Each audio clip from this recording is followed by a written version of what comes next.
y esto es El Barroco en 10 minutos o menos. La palabra barroco parece venir del vocablo barrueco, con que son designadas en español y en portugués las perlas irregulares. Para evitar confusiones, aclaremos algunos de los sentidos en que suele tomarse este término. Número 1. Muchas veces se ha creído que el barroquismo era un fenómeno patológico de desviación, de anormalidad o de mal gusto. El que tal acepción se considere muy impropia no impide que la palabra siga reteniendo ese empleo. Número 2. En cierto sentido hay a través de toda la historia de la literatura una corriente barroca, paralela a otra más o menos estrictamente clásica. Es el barroco el que se encuentra en ciertas formas medievales y de otras modernas, oponiéndose a lo que llamaríamos arte exacto, perfecto, conocedor y dispensador de sus medios. El barroco se propone asombrar y sacudir al lector. Número 3. Con frecuencia en la evolución de una doctrina literaria o de un género es dable distinguir 3 etapas. La última sería la barroca, las 2 primeras una de formación y otra de apogeo. Se trata entonces de un fenómeno constante en la evolución de los estilos, de una forma final que resurge periódicamente en distintas trayectorias artísticas, y así se habla de un barroco antiguo romano y de un barroco gótico. Número 4. Se reserva también el nombre de periodo barroco para designar una época particular que abarca gran parte del siglo XVII. En esta acepción lo tomamos nosotros y podemos comprobar que el estilo barroco y el clasicismo francés son los 2 fenómenos que dan sucesivamente carácter a esa centuria. ¿Sabes de qué es hora? Es hora de suscribirte. Te invito a suscribirte a mi canal. You win. Perfect. Características. Las formas básicas del barroco son fundamentalmente las mismas del Renacimiento. Los artistas han asimilado las enseñanzas de los clásicos y emplean los mismos recursos, aunque el criterio no se ajusta ya a los viejos cánones. En un edificio barroco, los antiguos elementos carecían de la función esencial con la que fueron concebidos durante el Renacimiento y ocupan un lugar puramente decorativo y ornamental. En las obras literarias, las normas de los modelos grecolatinos son superadas por un íntimo desasosiego y por las exigencias de un público ávido de novedades. De ahí que adquiera una capital importancia el ingenio personal y la originalidad, que se convierten en una de sus máximas aspiraciones. A la anterior ponderación sucede una inclinación decidida a prescindir de toda mesura. La expresión artística se desorbita fácilmente, tomando caracteres hiperbólicos.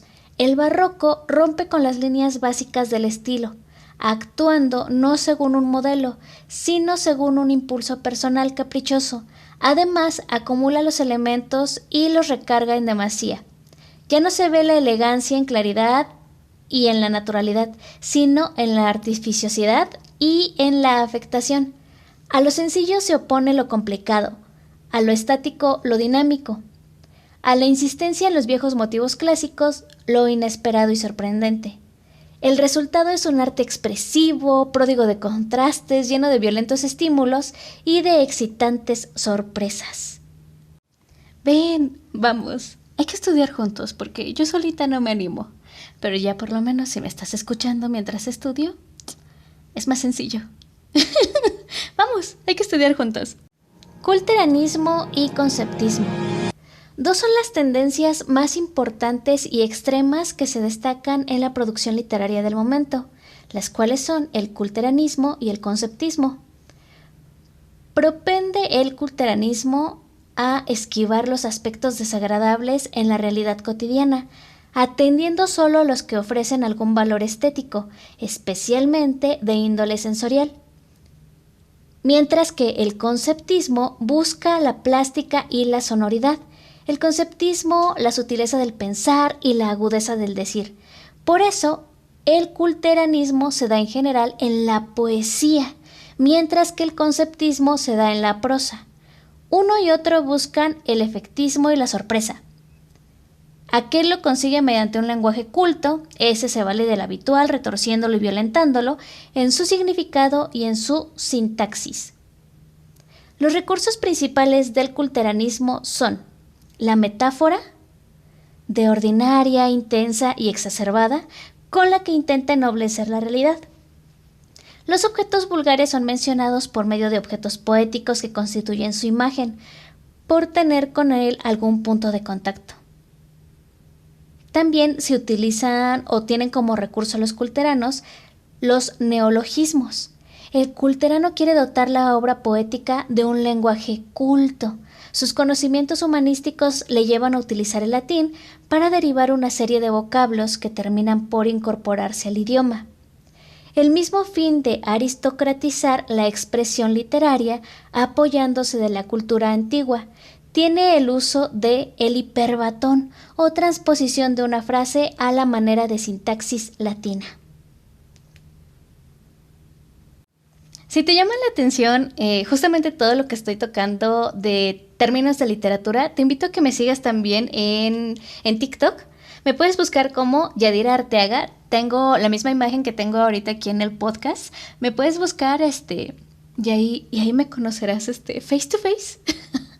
Por si tienes ganas de conocerme, claro está. En caso de que no, pues sígueme escuchando. Para mí es un placer hablarte todos los días. El clasicismo francés. El clasicismo francés del Gran Siècle no es más que la plenitud del ideal renacentista.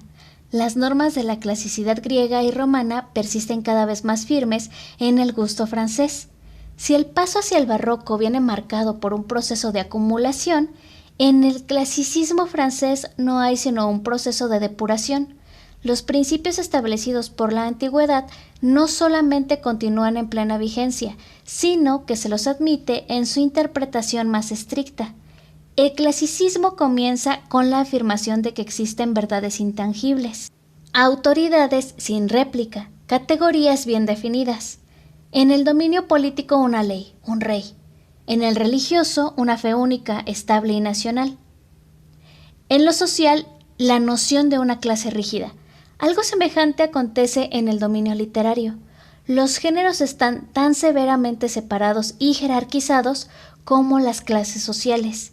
El clasicismo pretende hacer obra eterna y universal que sobrepase a su tiempo. Para esto hay que seguir las reglas fundamentales en la razón que no varía y obliga a todo el mundo. Se hace hincapié, pues, no en las modas pasajeras ni en los estados de ánimo íntimos, personales e incomunicables, sino en la naturaleza profunda y permanente del hombre. Hay una belleza eterna cuyos principios deben buscarse en las obras consagradas por la admiración de los siglos. Tales son la de los antiguos, a quienes hay que tomar por modelos, sin que su imitación implique esclavitud.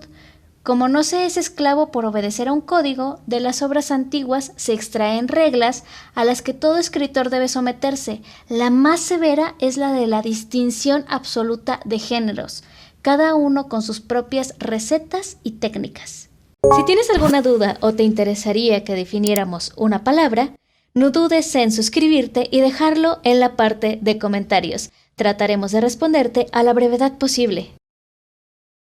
Si te interesa tener la información por escrito, te dejo los enlaces en la parte de descripción, justo abajo del video. Además, dichas definiciones están citadas en formato APA.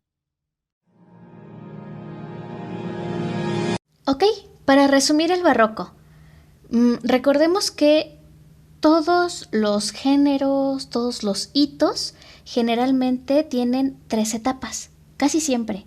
Cuando hablamos de esas 3 etapas, debemos de recordar que las 2 primeras son de la formación del género y la última es del apogeo. En este caso ya es cuando conocemos el barroco como tal. Otra cosa importante que debemos de tener en consideración es que el barroco, por ejemplo, no solamente se da en literatura. Tenemos barroco en pintura, tenemos barroco en arquitectura. Todo se produce en el mismo lapso de tiempo. Si tú quieres definir, por ejemplo, barroco en término literario, piensa simplemente en los edificios. ¿Cómo son los edificios barrocos? Están llenos de detalles, llenos de cosas, está saturado, muy adornado. Llega un punto que, por ejemplo, en la arquitectura, el barroco sobresale más y cambia un poco, cambia incluso hasta de nombre, que es lo que nosotros conocemos como churrigueresco. Lo mismo pasa tanto en pintura, tanto en literatura, en todas las bellas artes se afectan por las distintas etapas del género. ¿Sale? Bien. Para continuar, recuerden que hay dos hitos súper importantes en el barroco, que tenemos el culteranismo y también tenemos el conceptismo.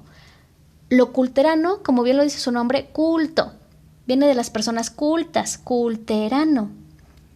Entonces, lo que ellos tratan es de explicar todo con un montón de definiciones súper rimbombantes.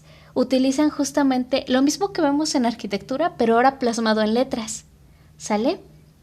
Ok, ¿a qué nos referimos también con esto?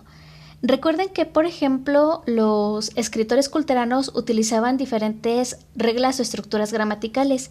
Entre ellas estaba que utilizaban mucho la metáfora, utilizaban también en demasía y a veces también hasta de forma innecesaria el hiperbatón. Ok, voy a hacer aquí una pausa. ¿Qué es el hiperbatón? Siempre que ustedes piensen o les hablen del hiperbatón, acuérdense de Yoda. Sí, es ese Yoda de Star Wars, ese Yoda que habla como que al revés. Cuando dice te quiero, no es que quiera no es que te quiera de amor. Cuando dice te quiero es que quiere un tecito. Que cambia las palabras de posición. Eso es un hiperbatón, ¿sale? Otra característica que también llegan a utilizar mucho es también justamente los neologismos. Ellos tratan de introducir palabras nuevas. Recuerden que neologismo viene de nuevo. Ellos tratan de introducir justamente eso. Recuerden que los culteranos van a tratar de vaciar en su escritura justamente todo lo que tiene que ver con todo lo que aprendieron, con todo lo que estudiaron, porque viene de culto, reitero. Mientras que los conceptistas tratan de pescar las cosas que hay en la vida cotidiana. Recuerden también además que el culterano se va a ir más por la poesía, mientras que los conceptistas se van a ir por la prosa, se van a ir más por el cuento, por la novela. Por último, tenemos el clasicismo francés. Siempre que avanzamos en una etapa literaria o en una etapa en cualquiera de las bellas artes, para generalizar, siempre hay cierto dejo de nostalgia, y esto es lo que nos da el clasicismo francés. Trata de retomar esas cosas, pero le da un giro bien ambiguo. Justamente eso, porque nos habla de que hay una ley universal absoluta, de que el clasicismo es intransigente. Bueno, pasan un montón de cosas, pero yo creo que aquí es importante recalcar justamente el clasicismo francés, porque de ahí vienen también después obras súper importantes como tenemos. No están en el barroco, pero gracias a que dejaron este fundamento, tenemos obras súper importantes después como las obras de Charles Dickens, también tenemos las de Víctor Hugo. Vienen justamente de esta influencia clasista. Y ellos tratan de justamente plasmar eso en sus historias. Bueno, hasta aquí tenemos o dejamos barroco en 10 minutos o menos. Nos estamos viendo.